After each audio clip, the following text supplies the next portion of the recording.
é ela mesma que arranja o comprador para o prédio, o 10 Ville Lesage.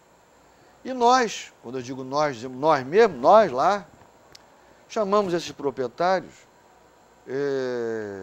com um certo tom irônico, né, de Bouvard e Pécuchet, lembrando os irmãos farmacêuticos do romance inacabado de Flaubert, publicado em 1881, né, mas inacabado. E, como para quem entende um pingo e letra, consultem a história de Bouvard e Pécuchet para ver a extensão, né, da maledicência, né, digamos assim, da escolha dessa espécie de apodo, né, para nos referirmos aos proprietários desse imóvel. Evidentemente que esses proprietários, né, adquiriram esse imóvel diante de um mercado. Eu não vou aqui relativizar tudo isso, que é desnecessário. Vai acabar a bateria. Mais alguma? Tem muito mais coisa para Não. ver? Bouvard. O que faltava, quer dizer, não falta nada, né? Mas agora também sem bateria? Não, mas pode ser. Ah, bom. Do teatro de rua. Ah, sim. Um pouquinho. Vamos até gastar. Então tá. Vamos até acabar. Quer dizer, é lógico que esse trabalho de campo, esse desenvolvimento todo desse trabalho, como vocês vão ver nas imagens, eles me levaram o etnógrafo, né? O etnógrafo que eu fui, né? Porque é preciso, como lembrava lá também meu colega Georges Condominas, é preciso etnografar o etnógrafo. Para etnografar o etnógrafo, é preciso que o antropólogo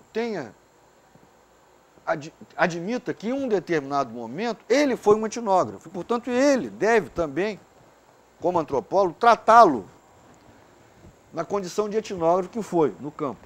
Como etnógrafo, eu fui cooptado por várias atividades do bairro. Eu, por exemplo, fui trabalhar no Centro Social de Belleville, porque eu pretendia acompanhar de perto as famílias, as crianças e tal. Nesse Centro Social de Belleville, eu acabei sendo envolvido por uma peça de teatro. Envolvido de fato, metafórico e literalmente. Porque eu acabei fazendo parte da trupe de teatro do Centro Social de Belleville. E me constituí num personagem do texto. O texto chamava-se Un écrivain farfelu et ses personnages sans papier. Quer dizer, um escritor muito doido e seus personagens sem documentos, sem papéis no sentido de documentos. Parecia uma coisa de Ibsen, né? Mas, enfim, como no teatro a gente não usa microfone pendurado na lapela, eu quase aqui que... Mas, enfim.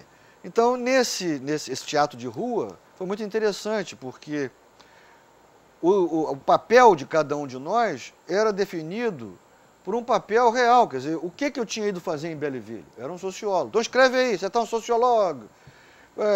Marcos, que veio de Chiapas. Bom, então vai construindo um personagem. E eu era Marcos, avec deux S, que tinha vindo de Chiapas, trazer ideias para o escritor concluir sua peça, né? E durante os ensaios, que o teatro tem essa capacidade, não é? O teatro não é só o lugar da representação, é também o lugar da expressão, né? Nos ensaios, ou seja, nas repetições, né, como se chama em francês, repetition, a garotada do bairro ia assistir. E eles ficavam fascinados com os personagens. Então eu era identificado quando andava pelas ruas de Paris pelo nome da peça, pelo nome que eu tinha na peça de teatro. Então era muito comum. Eu estava saindo do metrô e algum garoto passava de bicicleta ou de skate dizia Marcos! E isso espantava meus colegas. Sociólogos foram me visitar, sur place, né, em Belleville. Então, meu colega José Ricardo, professor José Ricardo Ramalho, professora Neide Sterce, eles foram me visitar em Paris, e na saída do metrô se depararam com várias pessoas me cumprimentando pela rua. Eu era conhecido do bairro, não só porque circulava no bairro, mas também porque tinha ocupado lugares em peças de teatro, em scripts, que falavam da vida dos moradores desse bairro. Né? Os quiprocós surgidos numa agência dos Correios, as dificuldades de tirar um documento na prefeitura, ou seja, na polícia, né? A busca de um emprego, o aluguel de um apartamento, os embaraços, as situações embaraçosas num guichê de metrô, enfim, o funcionário público da République Française, né?